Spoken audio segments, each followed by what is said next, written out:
Thanks for joining us again here on High Plains History. So we're joined with a very special guest. So why don't you introduce the people that are watching, your name and kind of where you're at? Okay, so my name is Anita Gullett, and I am the director of the White Deer Land Museum in Pampa, Texas. And so tell us a little bit about the White Deer Land Museum and what people can see when they go out there. So the White Deer Land Museum, it opened its doors in 1970. So it is contains four buildings. Our main building is the White Deer Land Company land office. It was built in 1916 and it sold 631,000 acres of the Texas Panhandle from 1886 to 1957. We also have a building, it's called the Red River War Wing. It goes from 1874 to 1875. It contains, starting with the Battle of Adobe Walls, all the way to the surrender at Fort Sill, really taking in what is considered the Red River War. We've our other two buildings, we've got an art wing. Right now, we have the art of Grant Johnson. He is a local artist here, and his artwork is called The Way We Were, which is capturing Pampa in its heyday. And so the museum, we're open Tuesday through Friday, 10 to 3, and we're open every Saturday, 9 to 5. And so I've always been curious on why it's called the White Deer Land Museum. Of course, we have White Deer itself, but it's not in White Deer; it's in Pampa. So tell me a little bit about why it's called the White Deer Land Museum. So there's, as always with history, you actually have two kind of conflicting stories. So I'm going to give both of them real quick, and then it is up to your listeners to decide which one they would like to go with.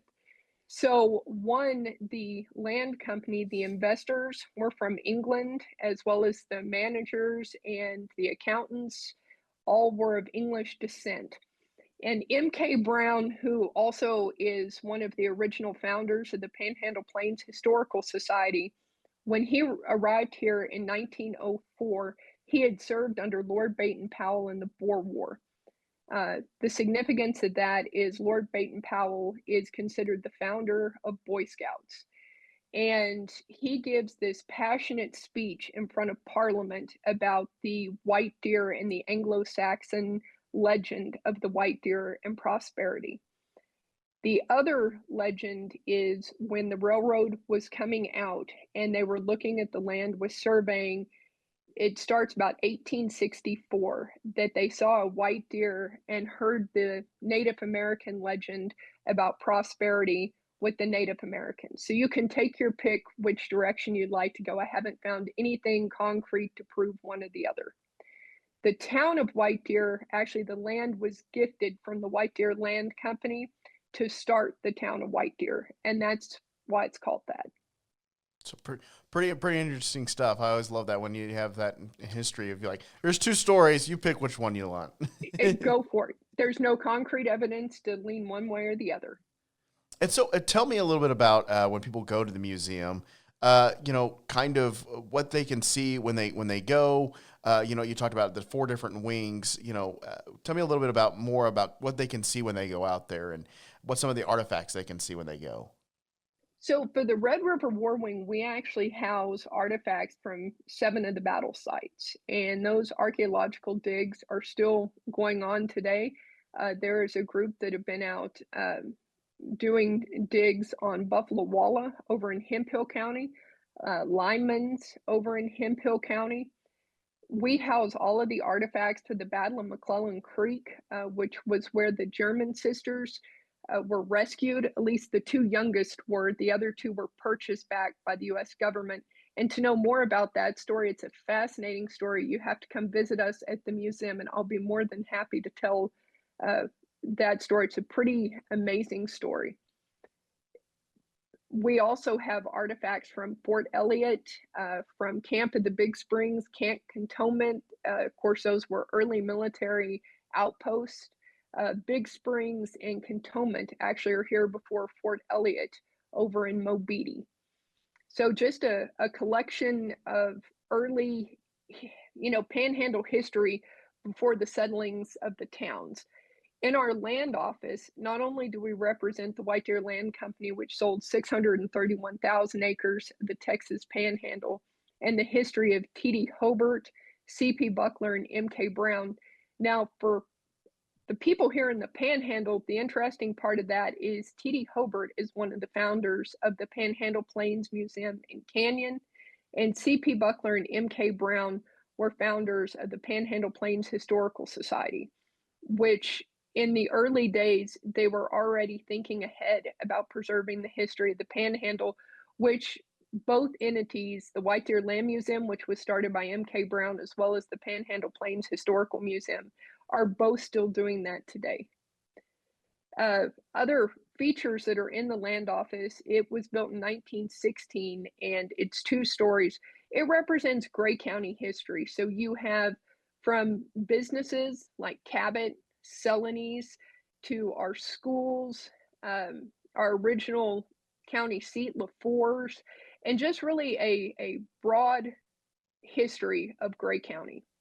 In our other wing, our art wing, we have had art exhibitions of Harold Bugbee. We sometimes keep local on Grant Johnson's collection right now. If anybody would love to see beautiful art on our old towns and their main streets and their heydays from the 40s to the 70s, it's a wonderful exhibit. But we are open to all different types. I never know where I'm going. There's all kinds of opportunities with art, especially as rich as it is here in the Panhandle. Yeah, and I hear a lot of overlap between Panhandle Plains Historical Museum and you guys. You mentioned the name Bugbee. Bugbee has a lot of artwork at Panhandle Plains Historical Museum. So tell me a little bit about kind of, I guess, just that overlap of a lot of the Panhandle Plains Historical Museum and you guys, and that kind of that overlap. You know, of course, you were talking about the founder. Tell me a little bit about kind of that overlap. Well, it starts out that T.D. Hobart actually comes to the Panhandle to manage the White Deer Land Company. That is how he gets out here. Um, just a fascinating story in himself, always very concerned about historical preservation.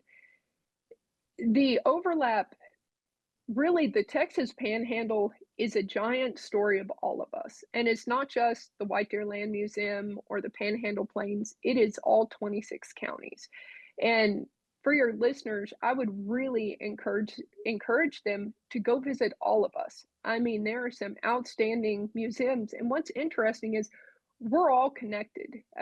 When I mentioned Bugbee, not only is that Clarendon, Panhandle Plains, us, you know, they're in Amarillo in the basement of the Herring Hotel. There's artwork there. It's all over. And he himself was an amazing, not just artist, but historian as well. So when we're looking at connections, the fact is we're all actually connected. And again, I have had the honor of touring a lot of our museums. And as a group, we try to get together about every 4 months, different directors from all the museums so that we can share our connections. And so, tell me a little bit about the importance of preserving these items so people can view them and see them and understand the early history of the Panhandle and what built us for today, or what shaped the Panhandle for today. The history of the Panhandle is interesting. People coming out this direction wanting to farm, and then when Hutchinson County breaks out with the discovery of oil, that's when really the Panhandle starts booming. Now, other industries come in. Here in Pampa, we are more noted for the carbon black, which starts with Atlas in 1926 and becomes what is Cabot, who is still here today going strong.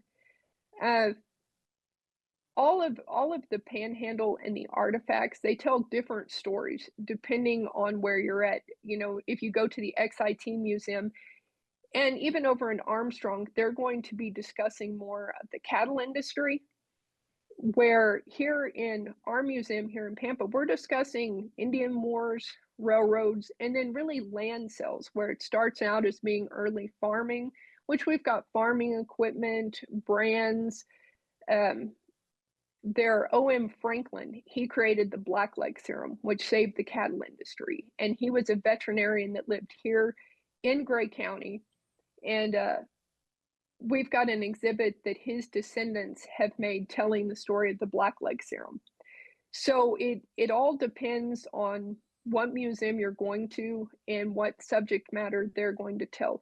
One of the unique things I really like about the White Deer Land Museum is that the people who built it were very conscientious about having artifacts and stories and oral history from all different aspects, whether it be restaurant owners, family owners, farming, teaching.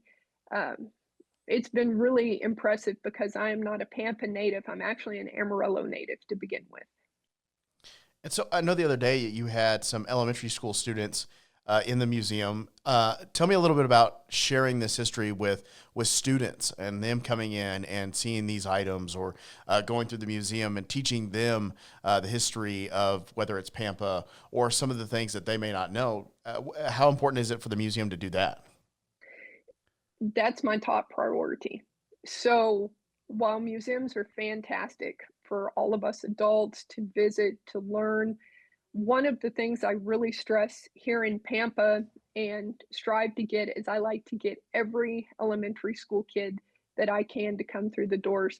Not only do you teach them about their heritage, you might spark an interest because there's so many artifacts in their lives. They could go any direction, whether they're seeing old books and think about being teacher, librarians, historians. When you're discussing land office and you're discussing what you have to look for in land archaeology, what you would be digging for, fossils, it's so important to get kids inside of a museum, whether it be an art museum, history museum, military museum, because it opens their eyes. And in our school systems here in the state of Texas, they've removed a lot of that. And so this is a supplementary education to go in tandem with our school districts. And I I, I strongly, strongly support every kid getting into a museum, and I don't even care which one they go to. And I've had great success. There's a nonprofit in Amarillo called Window on a Wider World, and they actually reach out to rural schools and help get those kids experiences that they might not have otherwise. They get them to Amarillo to go to the botanical gardens, Discovery Center, the zoo, and the Amarillo Museum of Art, but they also take these rural schools. I've had kids from Bushland, Freona, Canadian, Shamrock come to Pampa, and it is just my strongest desire is to get every elementary school inside of a museum.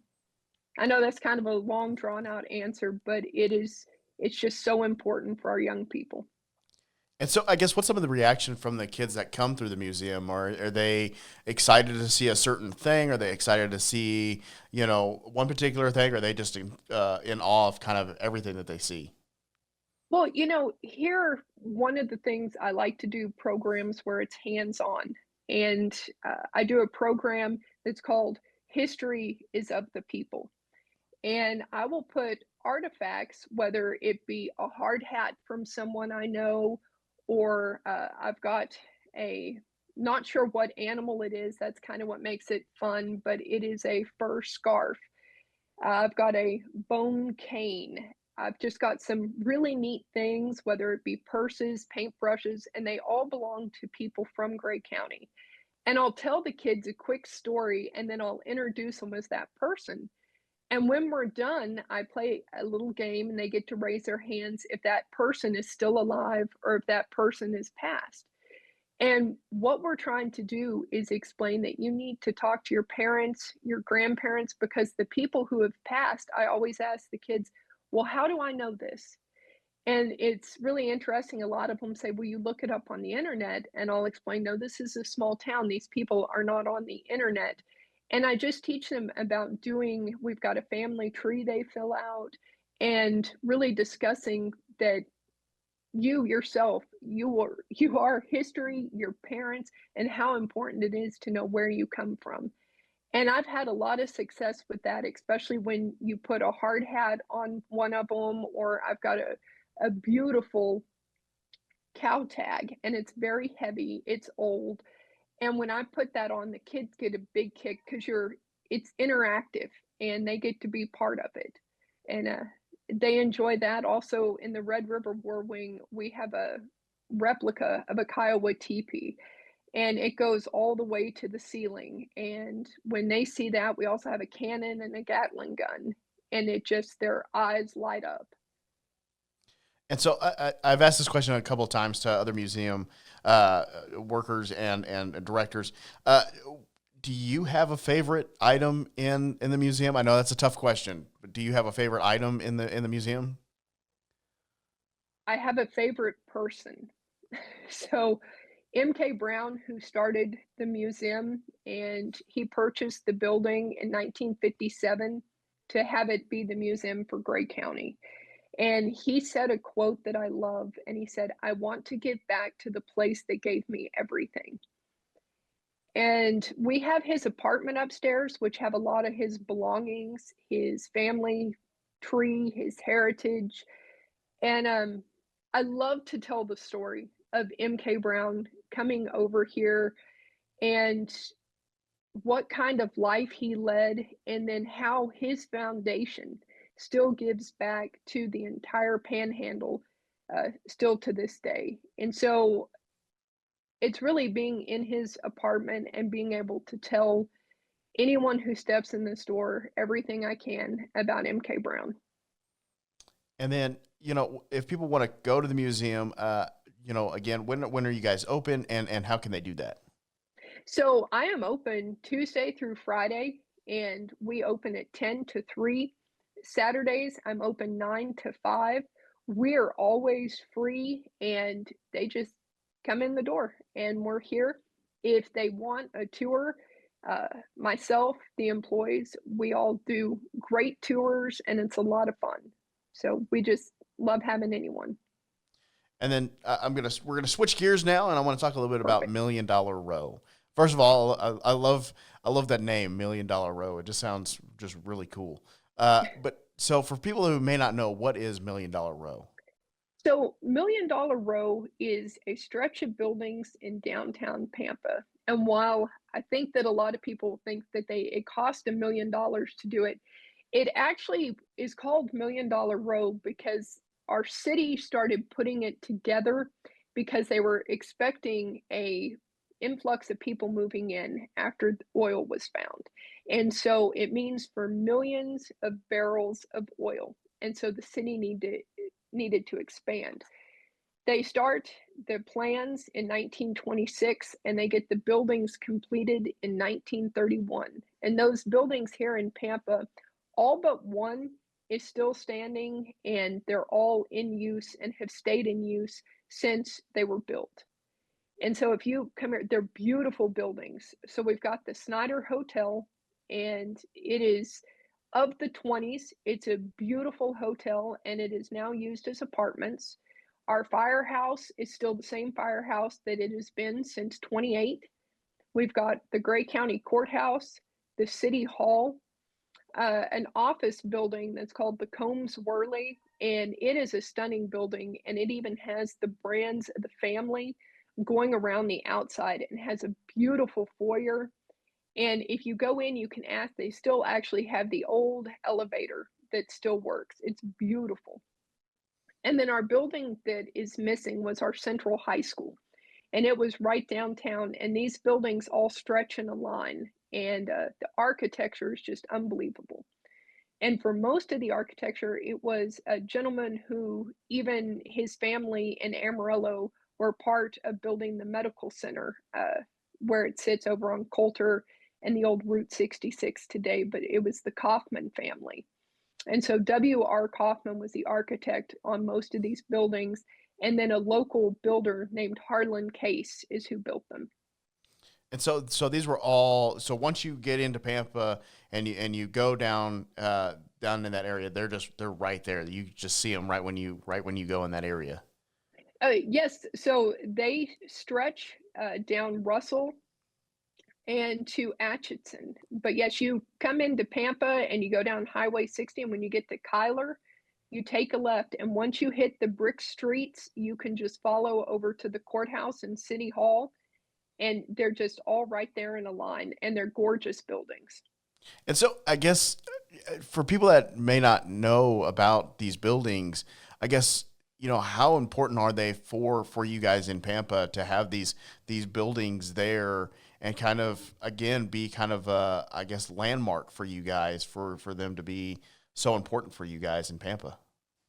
Well, it's pretty impressive that all of these buildings are still in use and have not fallen into disrepair. A lot of towns, when the city builds up in a different area, and Pampa's the same way, they had two malls that were built out off Hobart Street. And normally, when things like that happen, the town moves with it out of the downtown area more into where the population is. Well, Pampa, the city hall, all that did stay downtown. And very seldom do you come across that the original buildings are all still in use, have stayed in use, and have been kept up as well.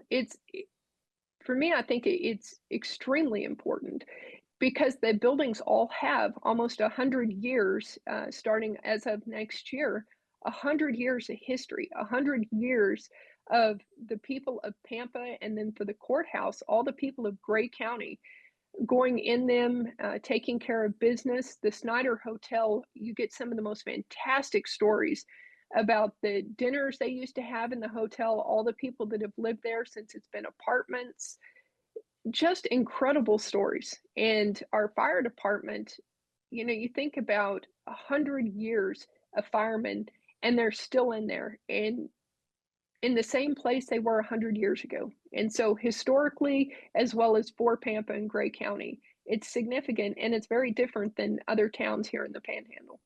And do you know why the high school didn't last? Do you know why that building had to be torn down? Time, time, the way that it was built, the expansion of students. When they built the new high school in the 40s, that is currently the one that is used, they turned the old Central High School into a junior high. And then later they added a second junior high. And then it just, population and the structure itself was struggling. And it was, in that case, it was safer to just go ahead and build another one and have that one taken down. Now, the museum does have cornerstones, bricks, globes, so I get to tell a story of it, but it just sometimes not all buildings can take time. And so would you say that these buildings have fulfilled their purpose of what they originally were built for? I think they've gone beyond, and I'm so impressed with Pampa. When I got here and saw the preservation, our courthouse went through a restoration in the 90s, and it is, I would encourage anyone to come see our courthouse. It's the fixtures, everything. It's just beautiful. And City Hall, much the same way. When you walk in, you know you're walking into history. And so again, for people who want to come and take a look at these buildings, I mean, obviously they're operational, obviously. But what's some of the things that they should take a look out for when they go into these buildings or they go on the outside of these buildings? What's some of the things that they should be on the lookout for? I know you talked about the brands, but what's some of the things that they should also maybe take a look for? You know, the courthouse in itself, I think one of my favorite parts is it has this beautiful staircase. And no matter what time of day you go in, you can see the light on the staircase and it just shines. It's it's beautiful. But just again, the fixtures, the railing, the doors, the safes, and for the courthouse, you can walk into the foyer and it's stunning. And there's other buildings here in Pampa that aren't necessarily with $1 million row. If you do make it to Pampa and you are wanting to look at the architecture, I would suggest you go into our post office. And our post office is on Foster, and it's a kind of has a Spanish Art Deco style, but even the ironwork is amazing on the windows. And when you go in, it still has the gold relief painted ceilings. It has its original furniture, which has its gold lions for you to do your post, whether you're doing mailing, anything on them. Uh, we've got two paintings that were done, one by a local artist, Larry Love, and another one done by local artist, Grant Johnson. The first time I ever walked in there, it just took my breath away. It is stunning. So coming to see Million Dollar Row is impressive, but if you have a chance, I do think that our post office is probably the most beautiful building that there is here in Pampa. Well, again, there's so many things to do right there in Pampa, whether it's the museum, checking out Million Dollar Row, obviously. Thanks again for joining us here on High Could I Plains do a History. quick plug? Absolutely. Pampa has 3 museums. And so if you come spend a day with us, we have the Woody Guthrie Cultural Center, which is where Woody Guthrie bought his first guitar. We have the Freedom Museum on Hobart, and it is a fantastic military museum. Great for kids to go to because they can get up in the Jeeps, they can see tanks, excellent exhibits. You've got the White Deer Land Museum. All of us are free admission. And, the Woody Guthrie on Friday nights has folk music. It's kid friendly. It's local people playing. And if you go and you look out on Facebook, it's called Pampa Museum Promotions. And all 3 museums post upcoming events there. It is fantastic. And, Pampa's got the Coney Island, which has been here since 1933. They've got their homemade pies. We have other local restaurants like Finley's. Come spend a day in Pampa. There's always something to do. And if you love museums, we have 3 of them. Sounds like people need to go make a day of Pampa. And they do. They most certainly do. Thanks for joining us again on High Plains History. It's a pleasure for people to learn new things and for people to share their wealth of knowledge. I really appreciate you reaching out to me. Thank you so much. Yes, ma'am. All right. Thanks for joining us on High Plains History.